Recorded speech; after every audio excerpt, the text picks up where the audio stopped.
To it, shall we? So we've got Sultai Inverter here. So taking the ladder by taking the ladder, someone just said ladder chat. Taking Pioneer by storm. Inverter of Truth here. When it enters the battlefield, flip your deck into, or put your deck in exile face down.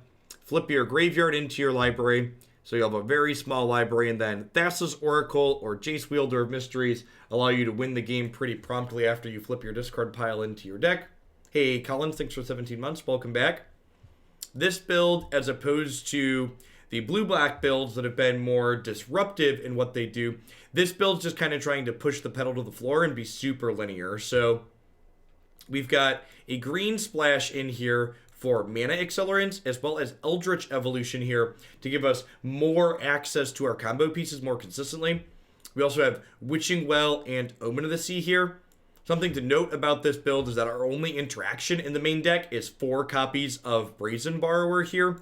So we're basically just trying to put the pedal to the floor and turbo inverter people.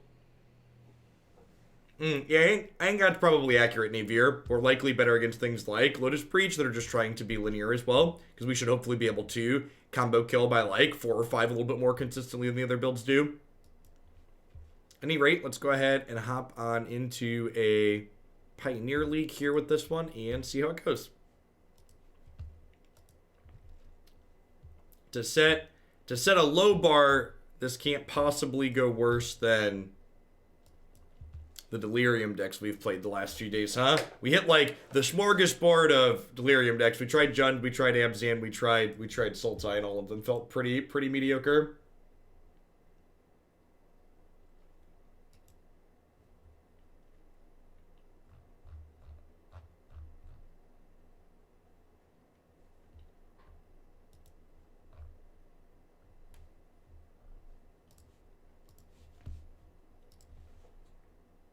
That was off Pioneer until they make changes. No, I'm not taking more Pioneer decks, Ninja.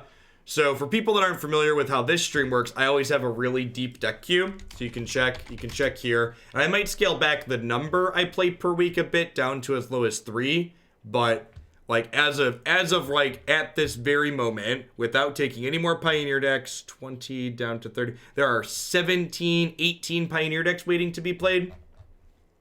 So if I do between 3 and 5 a week, that's still like, you know, another month and a half's worth of Pioneer decks at a minimum.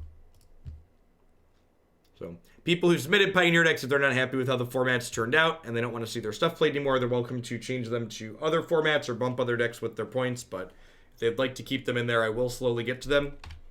Made commitments, and I'm a man of my word. I think even though this needs triple blue, I go ahead and I keep these lands here. Just like we drew it up.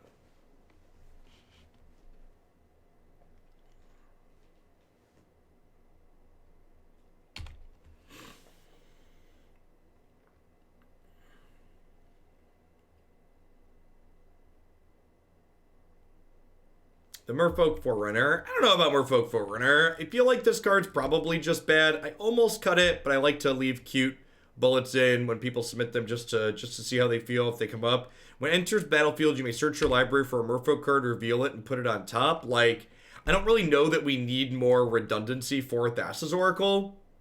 Yeah, like, I'm not certain that I believe that this card's better than, like, playing Court of Calling or something like that. And, like, this deck's not even playing for Jace, so...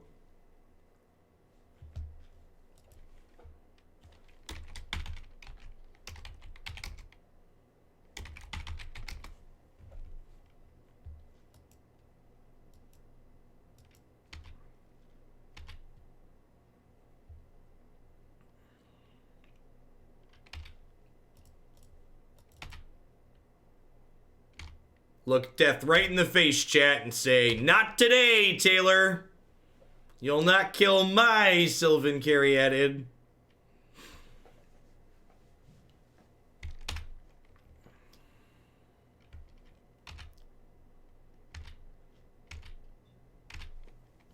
So, I think the plan, 1000% would not have blocked there. Listen, you can't let the devil win, Brad.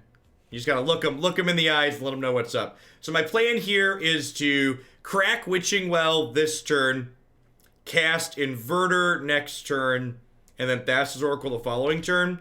Now, one thing that's worth noting here is if this Witching Well had been a copy of Opt, we would have won the game on turn 4.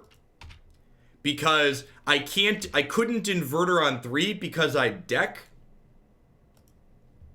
But if this had been in my graveyard as an Opt, I would have been able to Inverter on 3 and then Oracle on 4. So it's worth noting that our card selection in Witching Well here could potentially cost us this game if they kill us before we can survive. Yeah, we're down to 1 here, right? I think that's exactly what's about to happen. Yeah, I think so, Squid Squad. I think I would have kept the hand I kept still just because I had the Sylvan Caryatid. Opt sees just as many cards as Scry 2 does. So worth noting that our decision to play this as a cantrip cost us that game.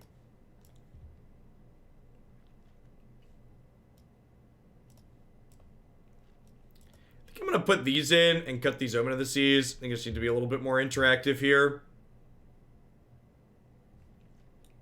Maybe Thassa's not particularly good. Just like trim these because they're kind of cute and slow. Leave these in to find my combo pieces.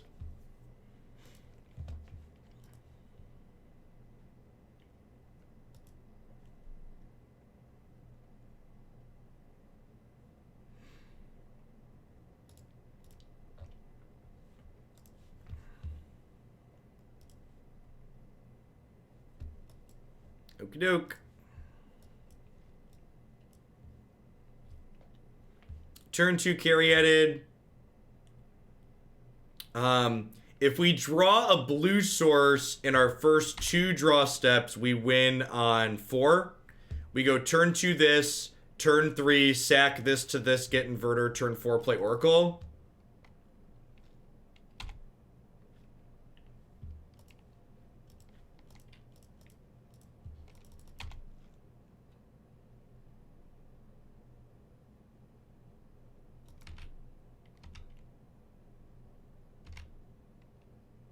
Okay, so if we draw a blue land here, we win on 4.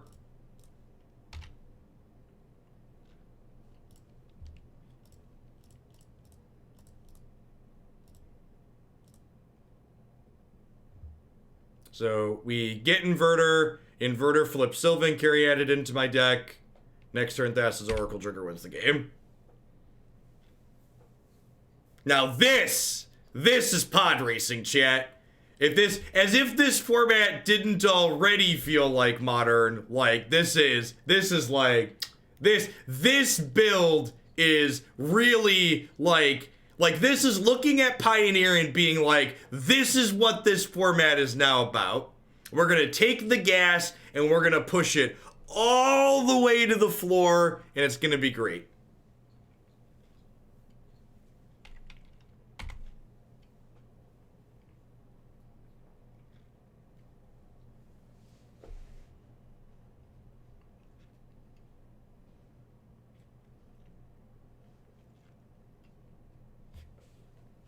GG? GG? GG?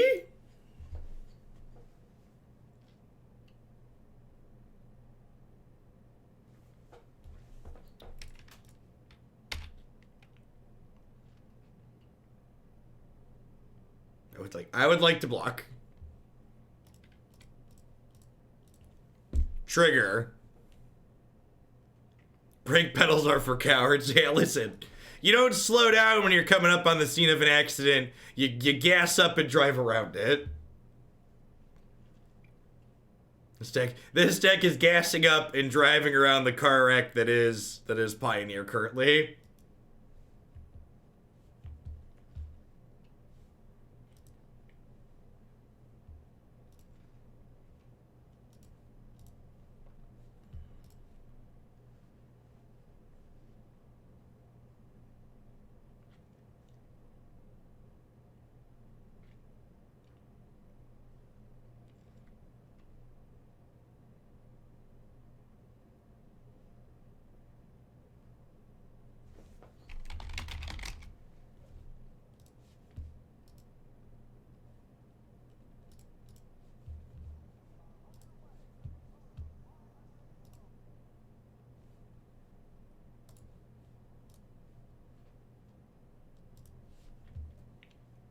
pretty... Why is field... So honestly, like I said, I think another no changes ban list update in Pioneer would signify to me that they are repeating every mistake that they have made historically with the modern ban list. They either need to ban a significant number of these combo cards, or they need to unban a number of the things that they've banned previously, because while these decks that we're playing right now are legal... Dude, what's up? You want to show Internet your shirt? Look how cool his shirt is, Internet. It says, I love you. No, you got to show him your shirt, dude. You can't just climb on me. They want to see your shirt. Your shirt's so cool. No, they can't see it. They can't see it. They can't see it. Ah! Ah! All right, dude. I love you. Be good for mom. Have a good day at school.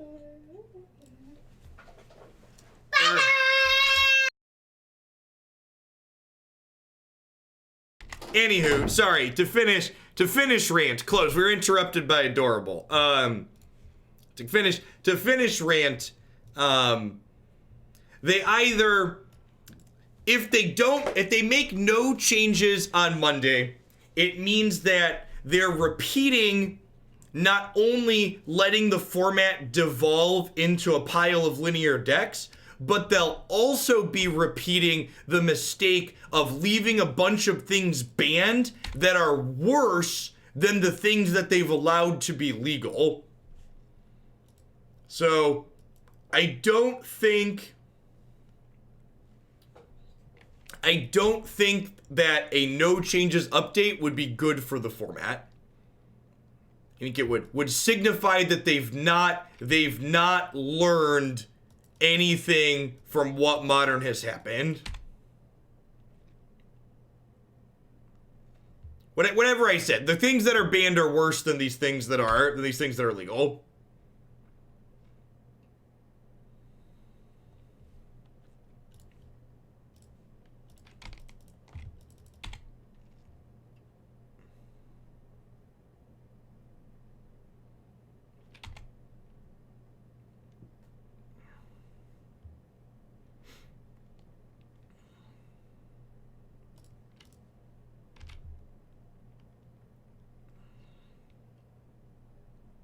They have one card left. Of course, it's light up the stage. Another Beaumont, and that, sure. The Thassa's Oracle is actually quite a reasonable stat line here, which is nice. Is it possible to kill on turn 3 in this format? I don't believe so. I'm going to say no on these. You do not have to take one of the two cards. One of the cards you're looking at, you can bottom all of them. Do I plan to trophy this turn? I think trophying this turn saves me hit points in the long run, so I'm going to go ahead and do that.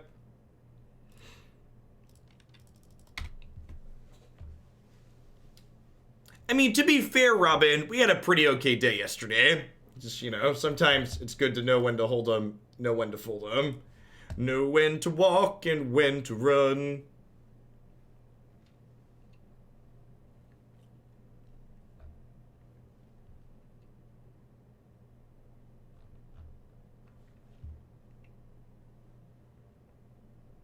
So, they can draw 2 cards with this Beaumont Courier, is worth noting.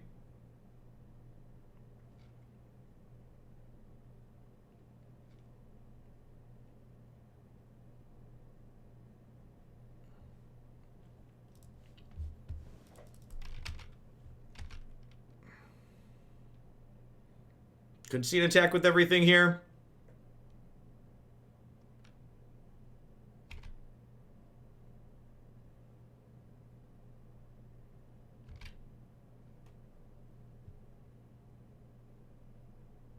All right, so I think my plan is block the one that has only 1 card under it, so that way that one dies. So then Lightning Strike upstairs. I'm going to go ahead and trophy the Soul Scar Mage here. So we'll take 3 down to 5, and then we'll take a 4th point from this Beaumont Courier.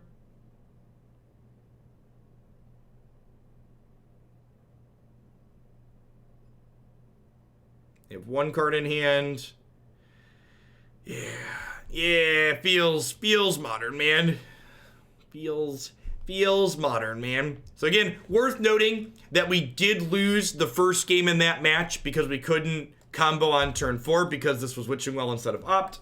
So things to think about. If our goal is to go as quickly as possible, having cantrips that go to the graveyard is beneficial because it allows us to turn 3 Inverter more consistently.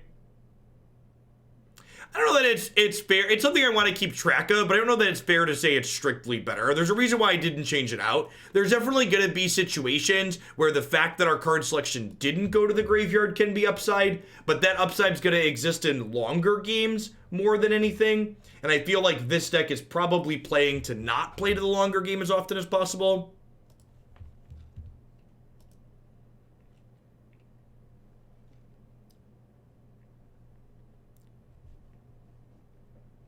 So again, as with most things in Magic, there's nuance to the decision. It's not a strictly better, strictly worse comparison.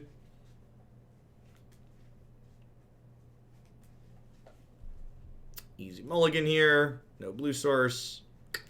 We have to play catch and release again. Feels Magic, man.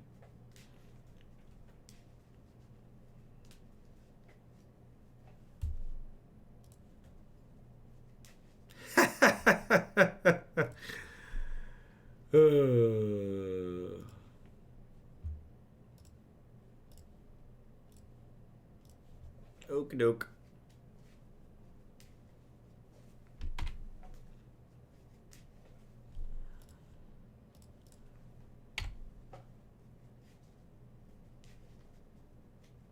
We are feeling a little bit Sultai today. Embercleave from yesterday did that to me. I'm not gonna blame the cleave. Thanks for the 11 months, Glad Nauseum. Welcome back.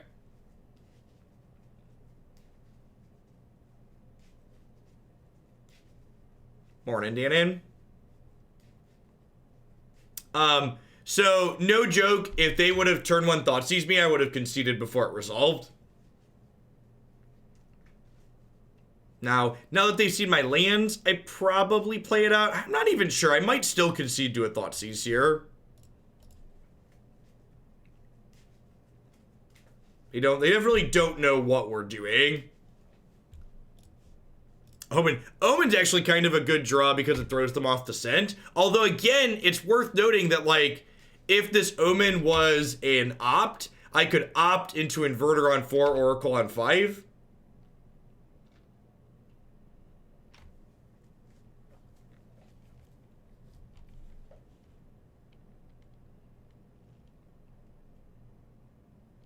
Yay! They're gonna splinter twin us first. Yay! Alright, so Brazen Borrower can stop us from dying next turn, technically. Technically speaking, Brazen Borrower can stop us from dying next turn.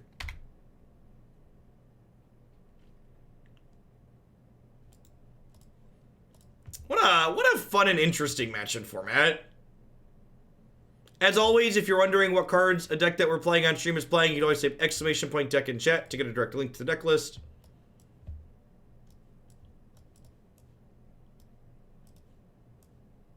I wonder if cutting Borrower is cutting too many creatures. It might be. It might be.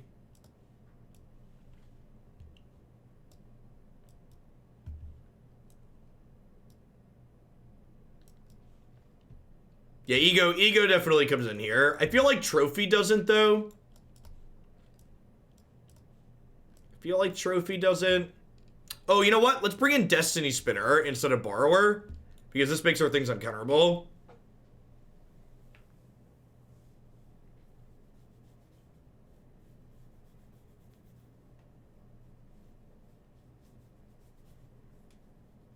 Geodude, thanks for 11 months. I appreciate that. Welcome back. Thanks for keeping me around.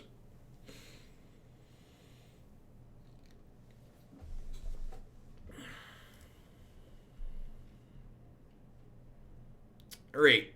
We're playing Sultai Gates this game, but it's very possible maybe these should just be Botanical Sanctums. These should probably be Botanical Sanctums.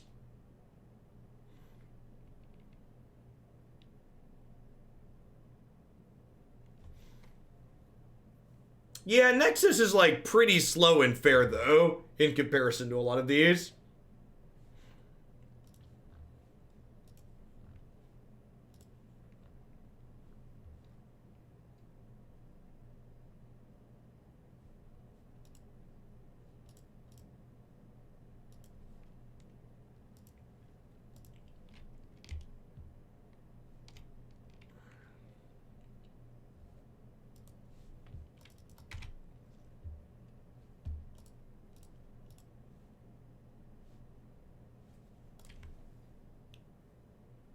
It's a good draw. Once the rest of our lands come into play untapped here.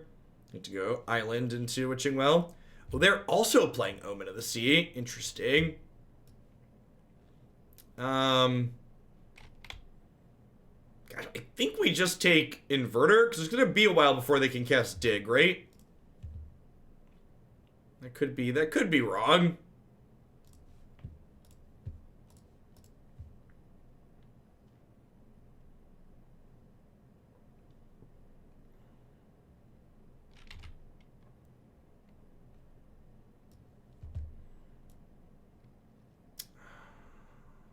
I don't think I'm ready for Oracle yet. I think I'll keep a Dispute.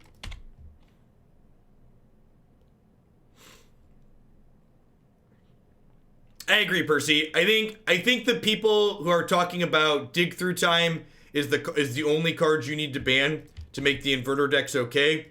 Those people don't understand. The Devotion build of Inverter convinced me of that. The Devotion Gadwick build that we played was really, really good.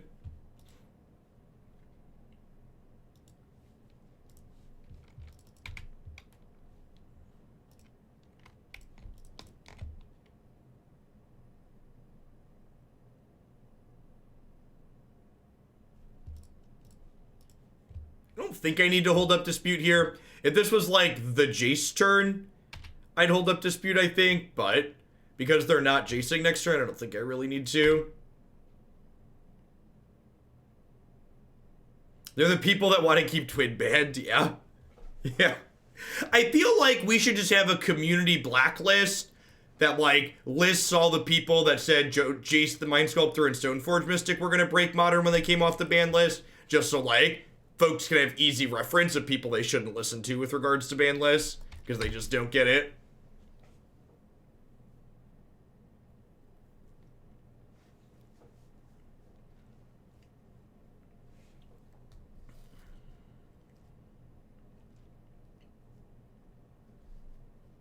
You know what, Spiral? Honestly, I'm almost okay. No, I'm not even almost. I am okay with the people who are like, the people who are like, it's okay, just let people beat them with sideboard cards.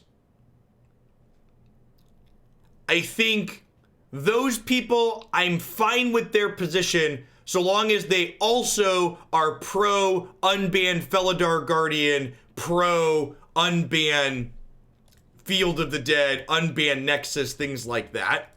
So long as they're consistent, I'm okay with their position. I'm gonna crack this now because I could draw Thoughtseize. Yikes. Yikes, feels Magic Man.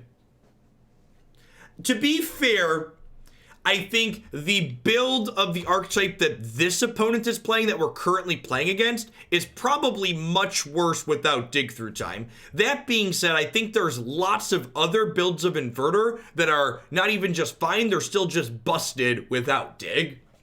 So this build that currently plays Dig probably dies the more mid-range build, mid-range control build, but other builds still exist and are good in a world like that, I think.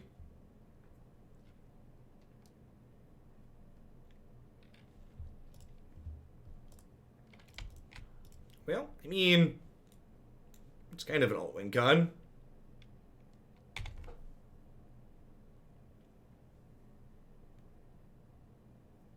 Morning, Charlie. Rakdos Charm.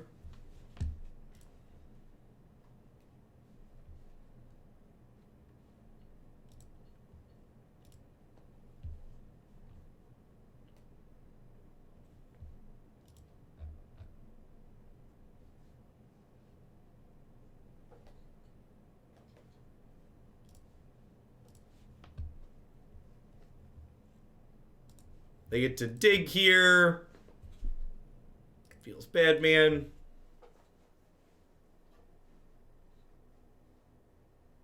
Do I have a favorite charm? Probably is a charm. It's the most playable charm they've probably printed. It gets a good range of flexible modes.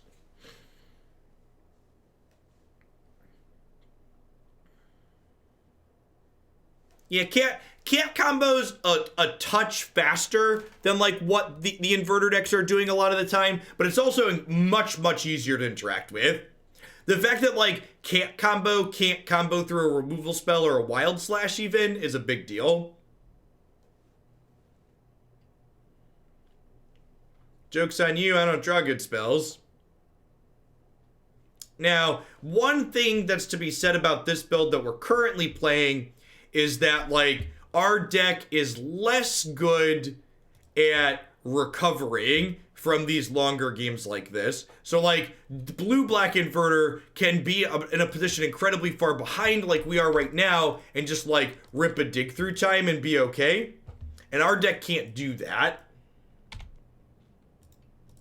We don't have one card we can draw that like finds us the entirety of our combo.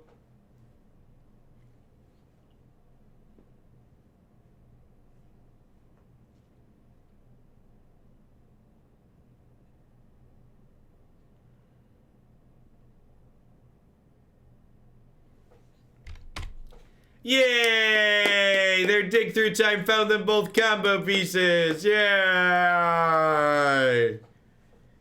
Magic was played by all.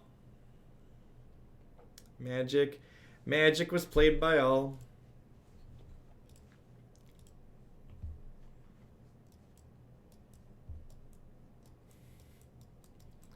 Rough.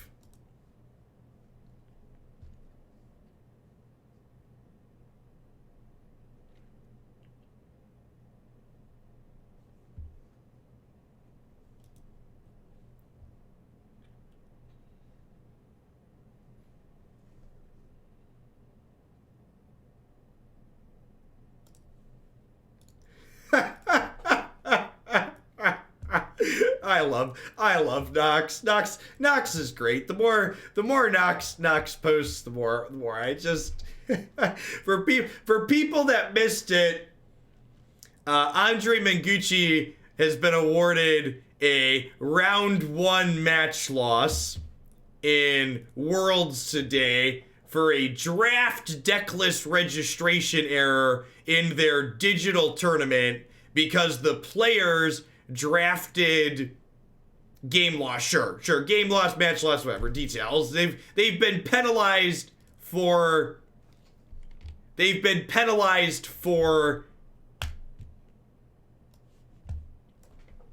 an issue that shouldn't happen in digital games.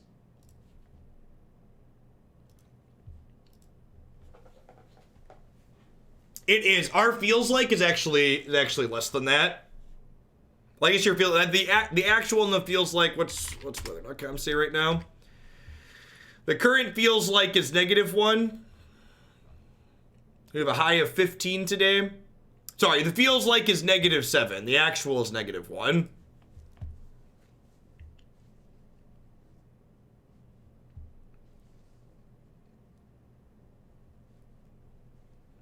Listen, this is the way it's always been. My father and my father's father played by these crappy rules, so everybody else can too, okay?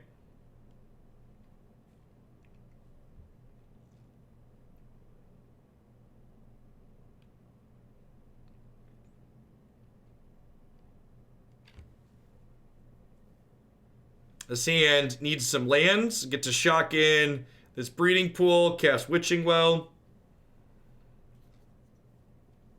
So for people that don't know, Magic Arena is an incredibly feature-incomplete product that was rushed to be called a stable release because of trying to appease various shareholders that Wizards of the Coast has.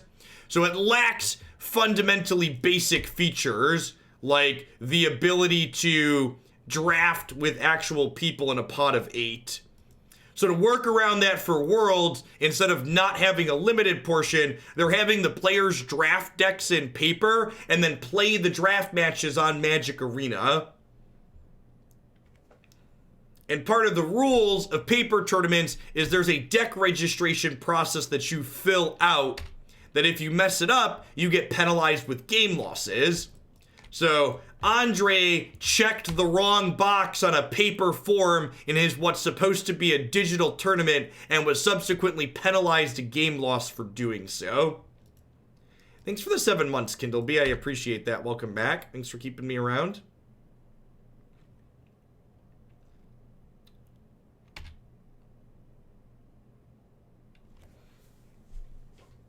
So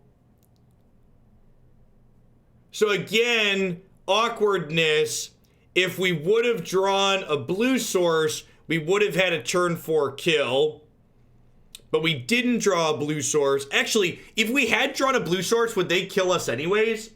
If we'd drawn a blue source, if we drew a blue source and we got Inverter, they would fire up Mutavault, and then they would have 1, 2, 3, 4 other goblins. This would be 9, 10, 11, 12, 13, 14, 15, 16, 17. We'd actually die anyways.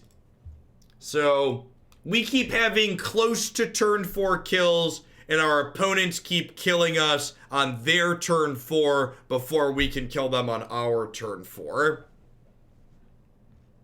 If you'd have told me in November the situation I just described, I'd be like, oh, so you're playing Modern? When the answer is nope, currently playing Pioneer.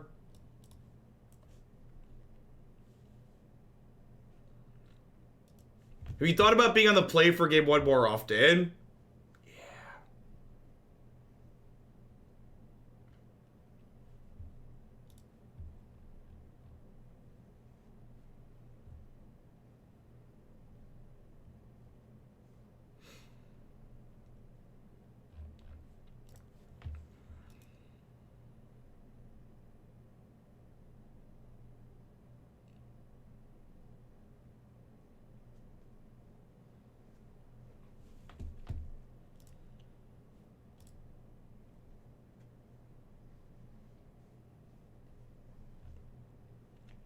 You know what the most novel part? I'm convinced that the people who work at Riot are probably geniuses. The fact that Riot's god-awful monetization system has people defending it as being super free to play and consumer friendly really speaks volumes of the psychology packed into that system and why they went with it. It's really interesting. For people who aren't familiar, Riot's new card game pay gates you on how much you can spend at any given point. So you can't just like put money in and buy an entire set of cards. They gate how much money you can spend week to week. And the reasoning behind this is almost assuredly most human beings have a hard time tracking lots of small payments as opposed to budgeting one large expense. So by encouraging players to spend small amounts every week, more players are likely to overspend or spend more than they otherwise would if they were just purchasing in one installment at the beginning of each set release, like you see in games like Hearthstone and Magic. And the result is a bunch of people being like, this game's so free to play friendly. They hate the whales. They don't want our money. They're so generous. Yes, yeah, it also keeps players engaged and coming back with. From a psychology perspective, it's so abusive.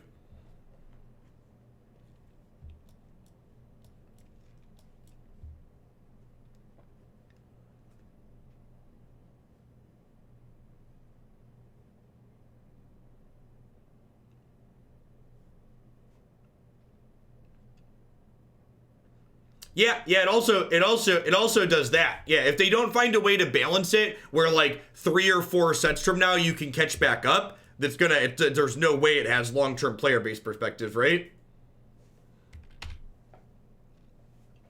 If you think the for-profit company is being generous, follow the money and figure out how they're making money off of you. All right, so this hand, land is perfect. So we'll go turn 2 Sylvan Caryatid, turn 3, turn Caryatid into Inverter, turn 4 Jace, win the game.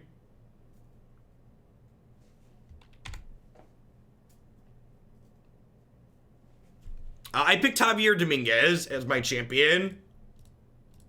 And that was before I saw he chose to register Jeskai Fires, which made me happy. He picked a real deck. Oh, wait, I need a land, right? No, there's a land on top of my deck. I topped? Yeah, there's a land on top of my deck, so we're good.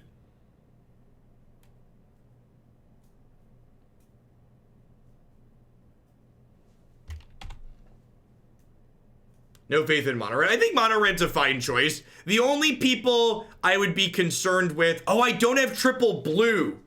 Oh, that's so awkward. The mana base has not been kind.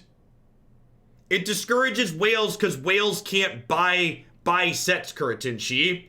They gate how much money you can spend. So you can't just show up and be like, oh, I'm going to buy the set and play with whatever I want. We guaranteed don't top the blue, Lord Aaron. I guess I just play Jace here and plus it. The problem is this gives him the ability to kill Jace next turn, which would leave me in a bad spot, he said before he drew Thassa's Oracle like a professional. Alright, so unless they deal 17 to us here, they're dead next turn. Almost messed up. Deck pulled us out of it anyways. Never didn't have it, etc., etc. Hey, I interacted with the top of their library.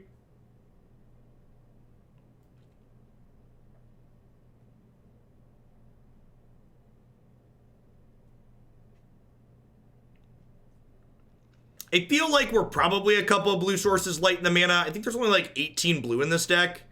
4, 5, 6, 7, 8, 9, 10, 14, 15, 16, 17. There's only 18 blue. The mana base probably wants to get up to closer to 20 blue.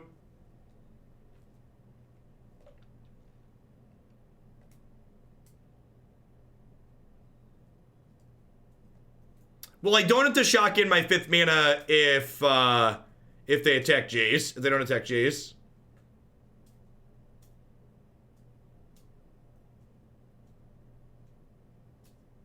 Yeah, I kind of feel like the Brazen Borrower aspect of this deck is probably pretty silly.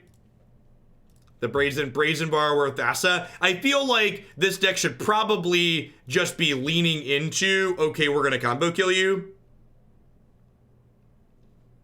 Just like, give up any guise of being fair, because I feel like if you're interested in being fair, you should play a different build.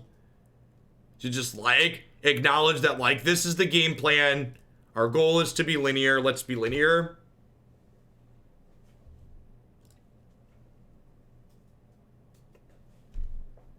I think it's probably the line.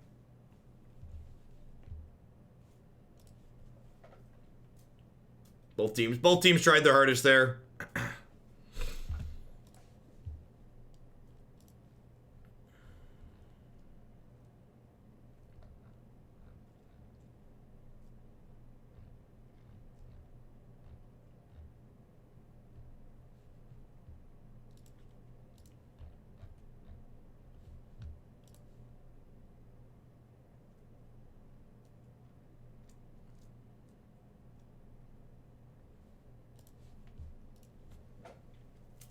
Now perform a real magic trick by winning on the draw.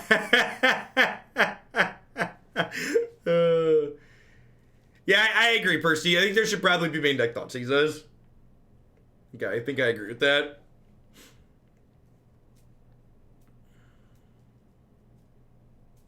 I think I agree with that.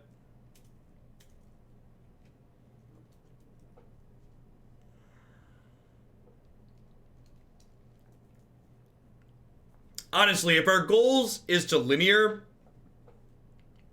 as hard as possible and just like always be able to cast our spells, this deck probably wouldn't mind a couple of mana confluence.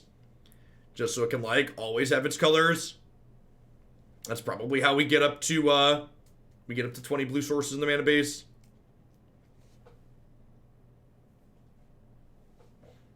Well, as always, when we finish, we'll wrap up and talk about things I would try pushing around, but I have some ideas. This is match the 3rd, so we got 2 more after this potentially.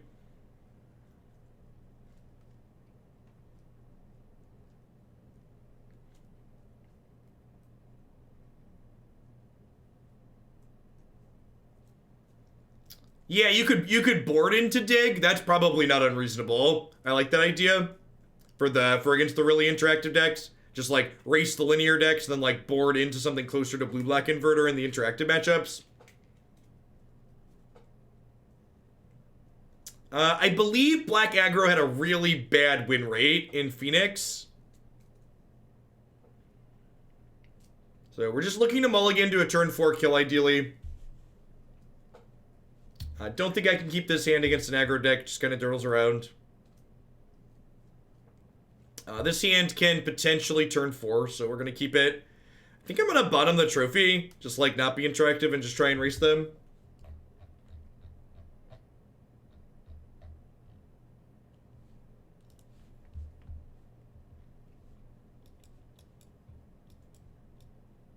We'll go Shock-In, Witching Well, into Paradise Druid, into Inverter potentially. Again, Witching Well looking worse than Opt because it doesn't go to the graveyard right away, so it doesn't give us a turn. Yeah, pretty sure these Witching Wells should just be Ops.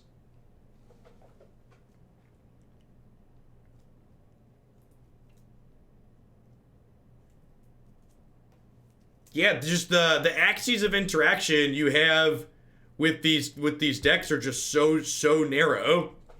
They just don't offer good interaction in most cases.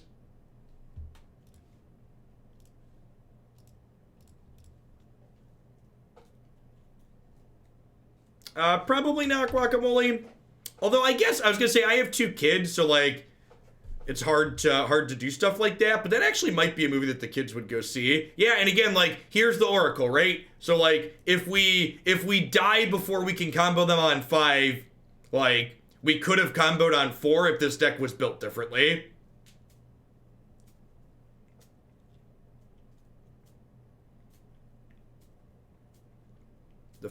The fact that Witching Well is not Opt is going to prevent us from comboing on 4 again.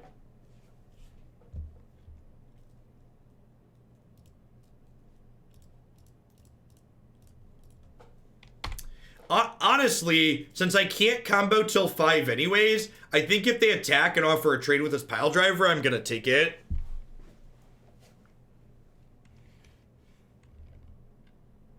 Yeah, I can't. If this was an Opt and in my graveyard, I wouldn't block, but because I need an extra turn anyways, I might as well trade off here if they offer it.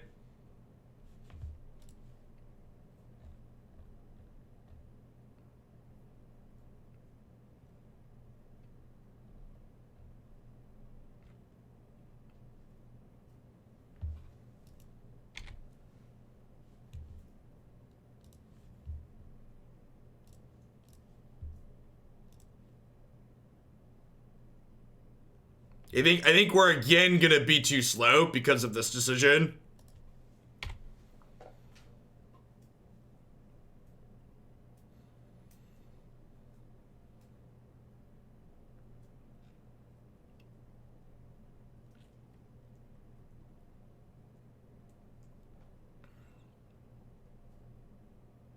I think I want 4 Ops and 4 Thoughtseizes in the main deck, so that way your ideal curve most games can just be turn 1 instant or sorcery that goes to the graveyard, turn 2 Mana Dork, turn 3 Inverter, turn 4.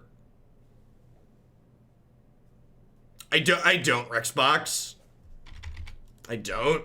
Yeah, we're just gonna maybe we can live with Inverter next turn. Maybe the block gives us enough time. We'll see. I don't know how the math works out.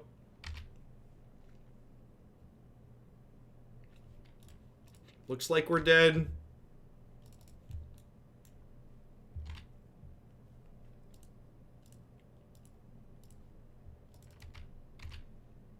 So yeah, we would 100% have won this game if this had been upped. It's the second time this league that's happened. Am I dead anyways? I think I'm dead anyways, right? Yeah, it could have been for devotion to blue. That's fair. So I block here. I take 1, 2, 3, 4, 5, 6, 7. Okay. If they draw an untapped red source here, we die. Hey, thanks for the half a year, Jared. I agree. At least we have good standard right now. For sure.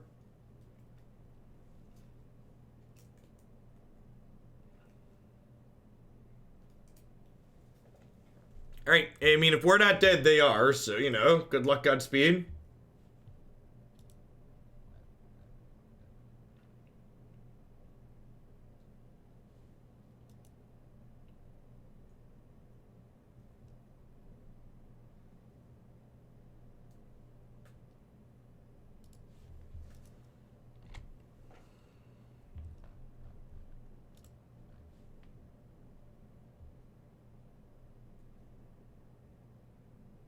Oh, he might just be dead to this trampling, huh? They probably have Embercleave, too. What do you think of the Teamer Adventure decks in Standard? I haven't really played with it. I'd be surprised if it's interactive enough to beat, I'd be surprised if it's interactive enough. How do you combo on 4? So, if this had been a card that went to our graveyard, we could have played Inverter on turn 3 off of Paradise Druid and then played Oracle on 4.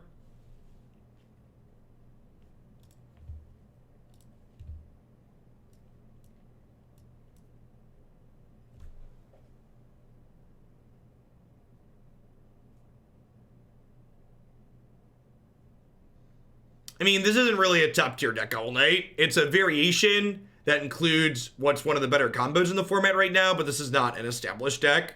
In fact, I think I'm going to be done with this. Like, I don't feel like I need to play more games with this to give feedback on it. So, I think I would cut this, and I would cut this, and I would cut this, and like, I think the goal of playing this build over the established good builds should be to maximize how quickly you can combo.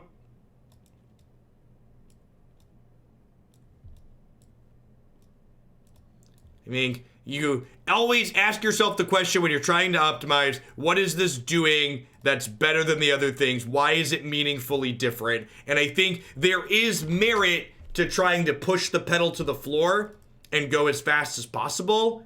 However, I don't feel like this build felt like it was kind of waffling in the middle. This Brazen Borrower Thassa plan feels like it's like not fully being like, okay, I want to combo kill people. It's like being kind of middling, and I don't want to be middling. Yeah, so the mana needs to be improved. Definitely want to get up to 20 blue sources in the mana base, not close. Probably 2 of these. Cut 2 Overgrown Tombs. Yeah, the rant package and evolution seem very reasonable. So again, the thing that tripped us up a number of times with Witching Well in that set was the fact that I couldn't go Witching Well on 1. I couldn't go Witching Well on 1 into...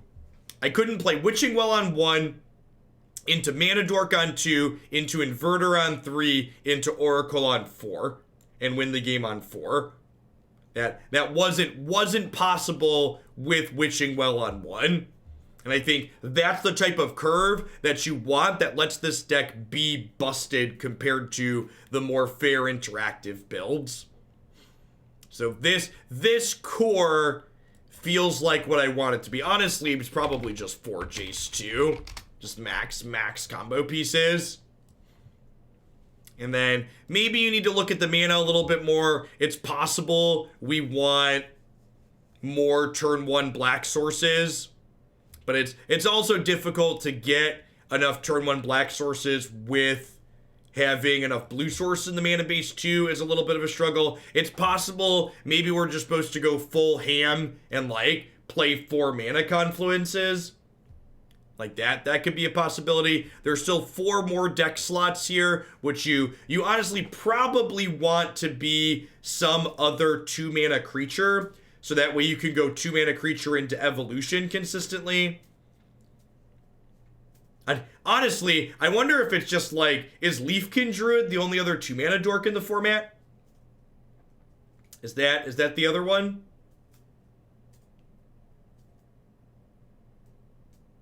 That might, just again, just to be Incubation Druid. Yeah, that's the one.